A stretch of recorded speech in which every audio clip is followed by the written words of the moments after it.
Hey guys, this is Jamie. So I'm trying to get back on schedule right now with the videos, and I do feel like my life is falling apart when I don't film every Saturday, Sunday, and post on Sunday. So therefore, here I am. And today I want to talk about something which is a massive passion of mine, and it's kind of weird that I don't talk about it as much, but I obviously, like any other person on earth, enjoy music, and music was always a massive passion of mine in a way that it was something that I could relate to. I could find myself, I could sort of find my own community as well. And I remember back in the days of, like, in the zeros specifically, there were massive like online communities specifically made of queer people or people who are discovering themselves around different queer gay bands. And one of the bands I want to talk about today is Placebo, and it makes me really happy to talk about them because I've loved them for a very long time. I've known them for a long time, as in like known their music. I've never personally met them, but basically, this idea came into my mind as I was thinking. There was a post many moons ago about how people just focus on pop music when it comes to queer representation, but it goes much deeper than that. And in general, I think, well, at least the alternative rock music scene, or like the rock music I listen to, very often has queer motives uh, in it, sort of queer storylines, queer artists doing everything. And in general, it always sort of plays on gender roles, it plays on perception, it plays on different things. And obviously, because alternative rock is still sort of like, I wouldn't say it's like an outcast per se, but Brian Molko, the lead singer of Placebo, does say that their band is a band by outcasts for outcasts. So that's a very nice way of sort of to introduce the band. If you weren't aware of Placebo, they pretty much kind of went dormant for their previous albums, but now they made a massive comeback with their latest album, and they're touring right now. There's a lot of sort of drama surrounding it. The lead singer, Brian, is quite an eccentric fellow, to put it mildly. So it's really surprising to me to see like new fans be angry that he's a bit too outspoken at shows, or like says no cameras or whatever, because he was always known to be an asshole. I'm sorry, and there's nothing wrong with that. Like, I did see them on their Meds tour, and it was amazing. I do wish my mindset was a bit more clear in that period, and I didn't get the best seats. So it took me a while to find the right seats. I was really nervous because I was traveling with my dad, and I was having a rocky path with my first boyfriend, and but I did get to see them live. I do wish I could relive that experience with sort of like a clearer head, understand that I was worrying about a piece of shit that I shouldn't have. But yeah, but I remember back in the day, there was this community called, it wasn't Live Journal, I think it was something like Live Internet or something. And I remember me and my friends would have blogs about it, they would have communities, and there was a massive Placebo community there. So I really wanted to say sort of a shout out to that, because I remember people would discuss different memes. It was a Russian speaking community. So obviously their memes were in Russian, there were like inside jokes, inside nicknames for the band, and in general I don't remember myself posting too much. I mostly lurks or like talk to other people who were fans of it. And looking back, I really gravitated to other fans which were gay, or like I remember I was good friends with a lesbian, And looking back at it, I remember she was talking about getting tickets to Zemfira, and now I'm just like, I've been listening to Zemfira a lot, so it's really funny. And in general, like, it just has a lot of memories for me. And I remember there was even a user who was a gay dude, and I remember I was like, ah, like super looking back, like super gender envy, super envy of everything before I could even understand what it was. And I remember he would like write fanfics and fiction himself, or like talk about his experience as being a gay man.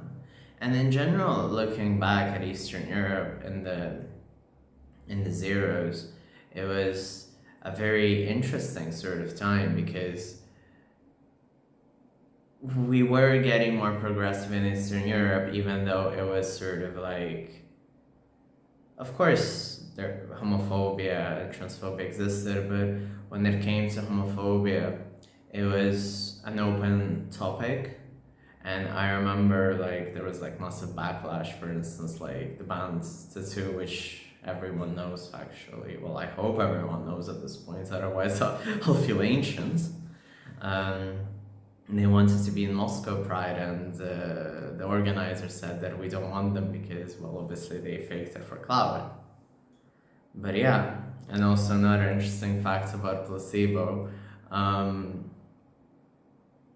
yes, it was on that men's tour, yes.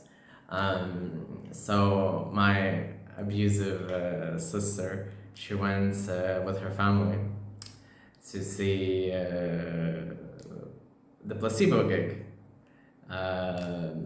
in Lithuania, and it was just when they were either passing a homophobic law or willing to pass it, and as a protest, Brian, the lead singer, and Stefan, the now there are just two of them. There's just Brian and Stefan. Anyway, they made out as a sort of protest. And I remember she was so homophobically taken back that she was like, this is something, and it was very interesting, and I don't want to talk about it. And I was like, okay.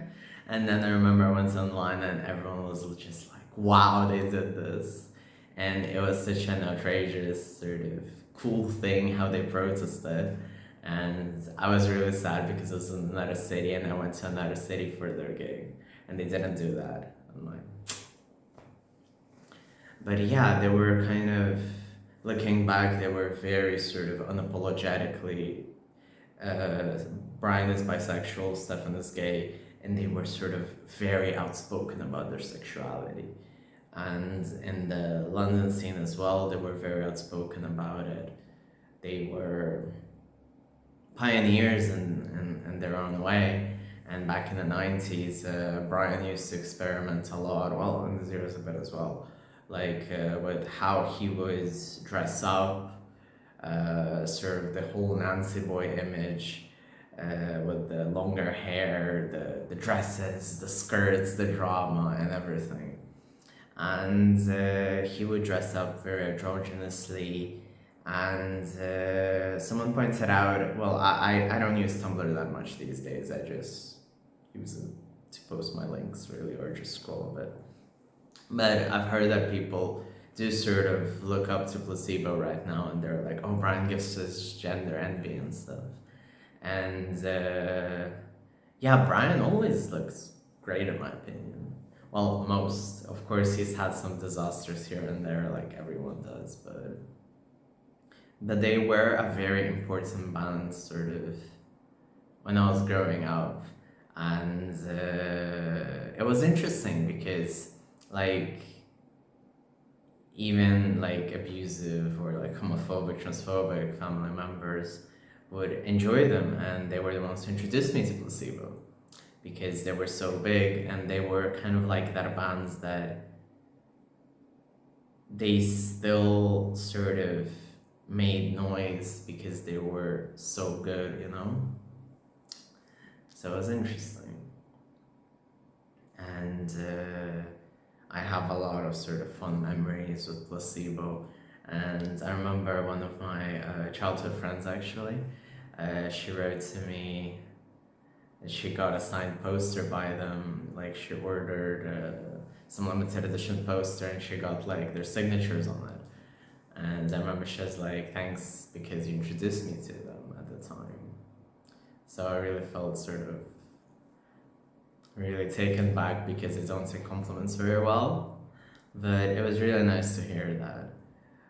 But yeah, Placebo was sort of one of the, like those, probably my second sort of big band that I was really obsessed with, and I really loved with all my soul. And I still love them, and I think that their album uh, Never Let Me Go was amazing, absolutely amazing. And I highly recommend it. And I do want to obviously emphasize that gay people aren't just in pop culture or in pop music, because we're factually everywhere, and that's the point. So, regardless of what genre you want to sort of dive into, you will find gay people there. Well, maybe in some very religious, I don't know, Christian rock, maybe you won't, but you know what I mean. So I really kind of wanted to talk about Placebo, about my experiences with them. And yeah, it was an interesting time back in the day. And I remember my partner, back when there was also this sort of thing that when Brian was turning 40, people were scribbling Brian 40 everywhere, and it was really interesting. I remember that even my partner scribbled that somewhere. It was really funny. And it was like everywhere you'd go, you'd see like places with that, and people were taking photos of it. And it was quite a nice sort of thing to see the community come together for that. And right now, it's sort of like with the new album, which is really good, it was really interesting to sort of see everyone come out of the woods and show how much we love Placebo. Because their previous two albums before this one, they weren't that good, in my opinion. I'm sorry. And this one is absolutely breathtaking. Like, I don't even have the words. I just love it from beginning to end. And I remember I even heard the single play at my gym when they were having like rock music day, and that was pretty cool to hear Beautiful James on their speakers. So that was awesome. So yeah, that was pretty much what I wanted to say. And in general, I think that we need to focus that gay people are everywhere, and not all stereotypes apply, but at the same time, like obviously, I also enjoy pop music, and I enjoy different genres as well. But I'm obviously more of a rock fan, and that's why I sort of, it makes more sense for me to talk about Placebo in this case. And yeah, it's interesting that I've never really talked much about music besides like Tattoo every once in a while. But yeah, thank you very much for watching. If you enjoyed this video, please give me a like. I'm happy to discuss Placebo in the comments or wherever you want to find me. And subscribe if you enjoyed it. Obviously, it helps me more than it helps you. So yeah, thank you very much.